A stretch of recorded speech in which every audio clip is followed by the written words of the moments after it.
در جوانی اگر تو پاک باشی این شیوه پیغمبری است.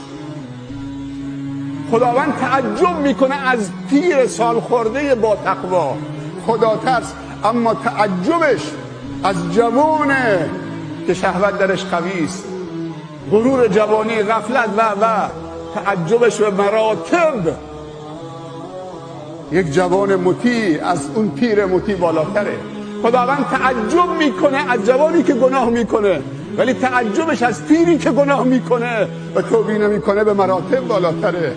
یکی از اون 7 گروهی که خداوند زیر سایه عرشش در دشت محشر روز قیامتشون نگهداری میکنه، شاب نشأ فی طاعت الله، جوانی که نشأتش بر طاعت خدا بوده، توی خانواده مؤمن موحد خدا ترس به دنیا آمده و رشد کرده، نشأتش بر طاعت خدا بوده. و امروزه کم نداریم، جوانای مطیع کم نداریم.